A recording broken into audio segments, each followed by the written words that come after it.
They wore the same uniform, followed the same orders, ran the same camps, but when the war ended, and the world finally saw what had happened inside those gates, people struggled with one question more than any other.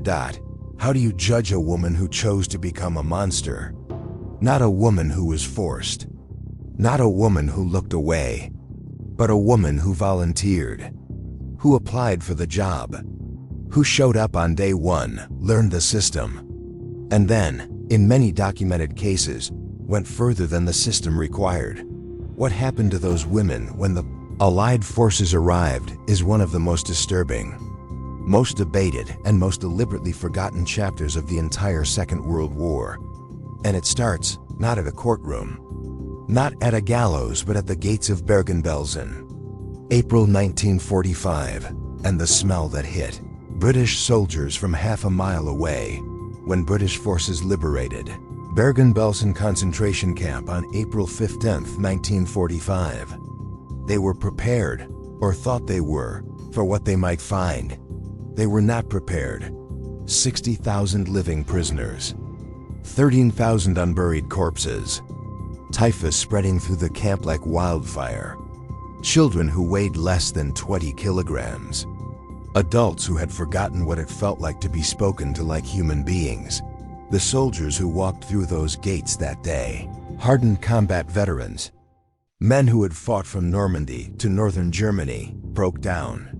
Some vomited, some wept openly, some stood completely still, unable to process what their eyes were telling them, and standing among the chaos, still in uniform, still present, not yet fled, were the female guards, the Aufseherinnen, women who had been recruited, trained and deployed by the SS specifically to guard and control female prisoners. At its peak, the Nazi concentration camp system employed over 3,500 female guards across its network of camps. They were not rare. They were not an accident. They were a system. And some of them, when British soldiers arrived, were still giving orders. That detail has never stopped being shocking. If you're watching this for the first time on X History, this is what we do here. We go into the room's history is uncomfortable entering. We don't sensationalize. We don't simplify. We find the truth and we sit with it, even when it's difficult. Subscribe right now if that matters to you. Hit the bell, because the next few minutes are going to challenge everything you think you know about who commits atrocities and why. Now, back to Bergen-Belsen. Because the British soldiers had a decision to make, and it was not a simple one. The most infamous name, the one that would define the entire category in the public imagination, was Irma Grese. 20-2 years old at the time of her arrest. Let that number sit for a moment. 20-2. She had joined the SS Auxiliary at 17. By 19, she was serving at Auschwitz-Birkenau, one of the largest and most brutal killing operations in human history. By the time she arrived at Bergen-Belsen, she had been promoted to senior overseer. Survivors described her in terms that were almost impossible to reconcile with her age and appearance.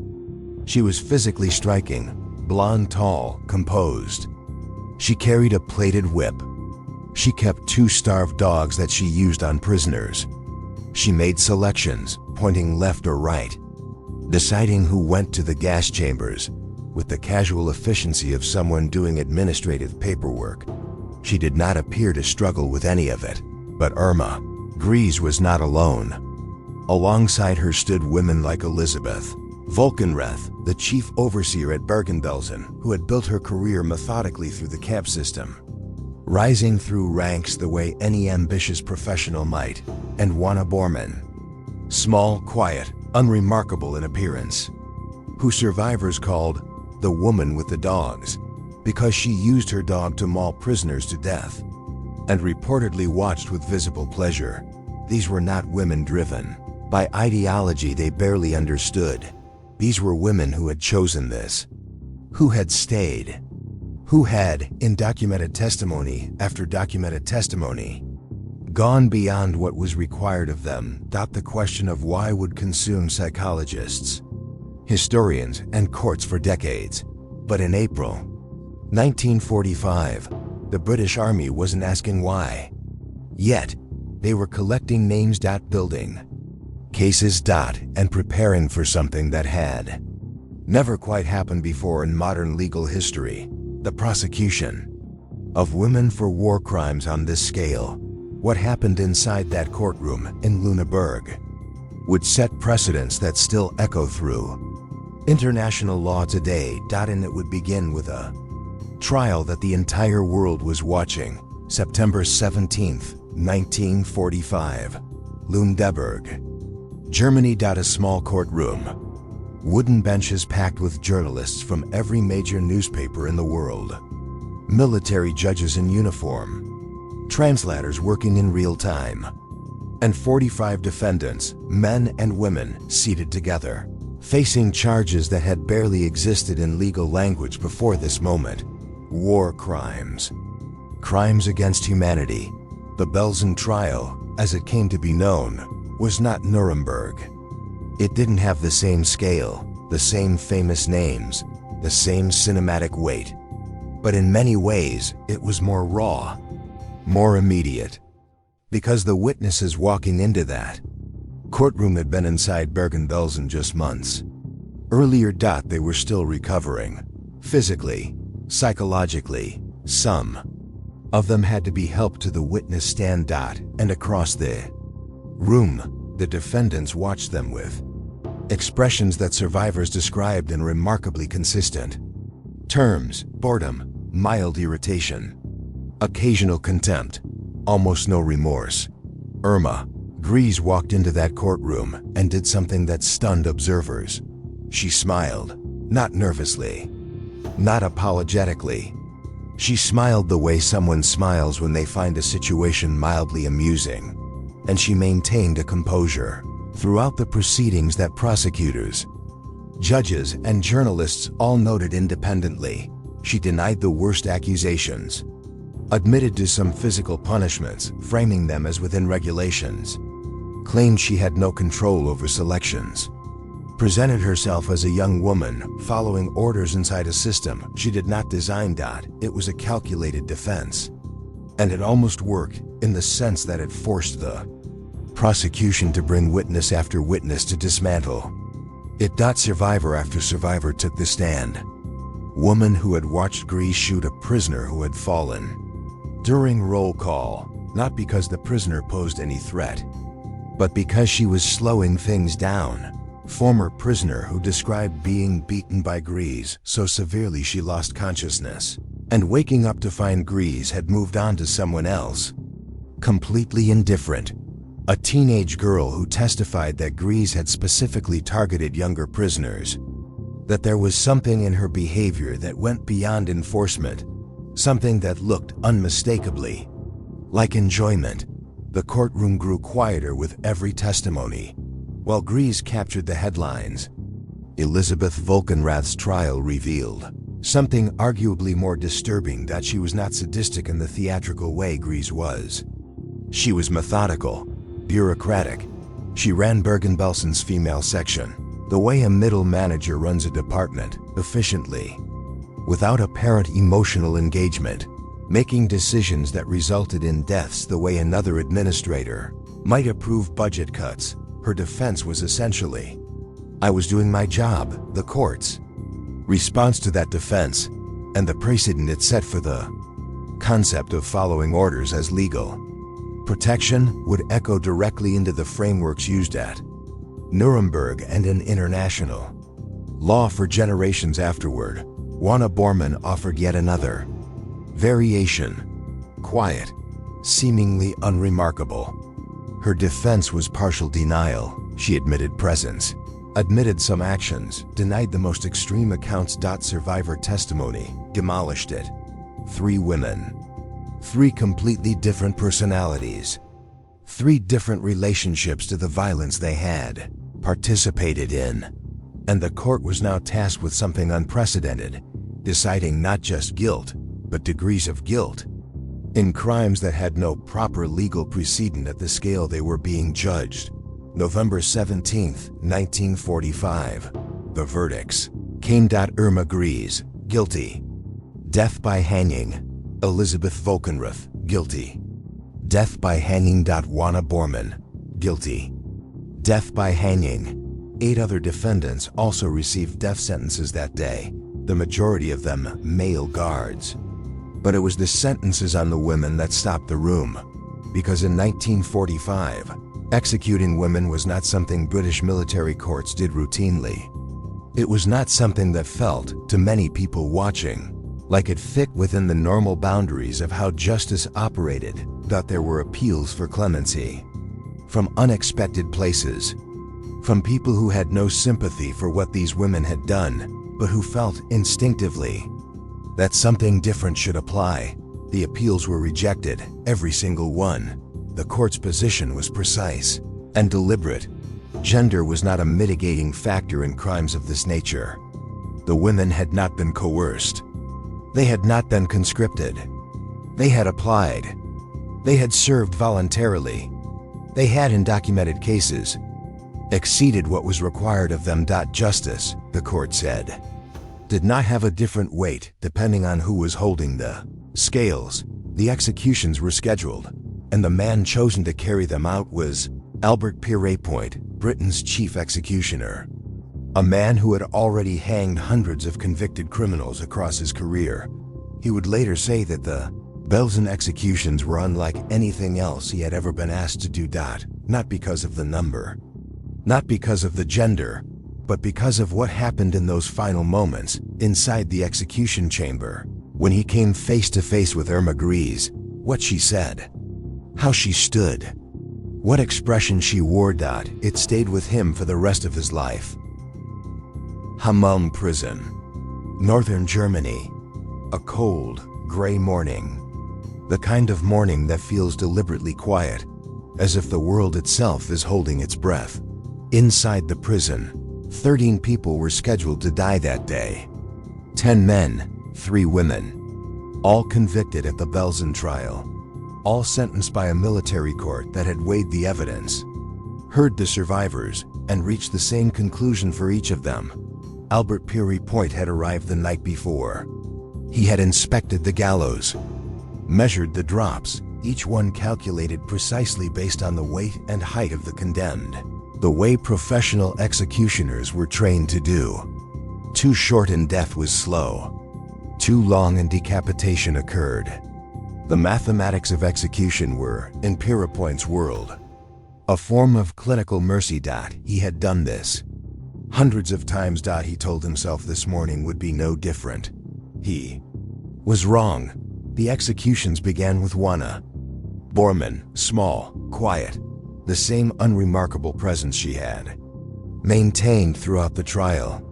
Witnesses present that morning described her as composed, not defiantly, not dramatically, but in the flat, disconnected way of someone who had already processed what was coming and had nothing left to say about it. She walked to the gallows without assistance. She did not speak. It was over in seconds, and then the guards went too. Yet Irma Grese, Albert Pierrepoint, wrote about this in his memoir, carefully, with the precision of a man who had spent decades trying to find the right words for something that resisted them. Irma Grese was 22 years old on the morning she was executed, the youngest woman hanged by British authority in the 20th century, a record she still holds. Pierrepoint entered her cell to escort her to the gallows. She looked at him, and she said one word. Schnell. Quickly. Not a plea, not a breakdown, not the desperate last-minute bargaining that Pierrepoint had encountered in condemned prisoners throughout his career. Just quickly, an instruction, almost impatient, as if she had somewhere else to be and preferred not to linger. Pierrepoint, a man not given to sentiment, a professional who prided himself on emotional distance, later admitted that single word. unsettled him more than almost anything else in his career, because it told him something about who Irma Grese was that no trial, testimony had fully captured. She was not afraid, she was not sorry. She was simply done. She walked to the gallows with the same composure she had carried into the courtroom. Head up, expression neutral. The plated whip was gone. The uniform was gone. But the bearing remained, right, up until the moment the trapdoor opened. And then she was gone too, Elisabeth.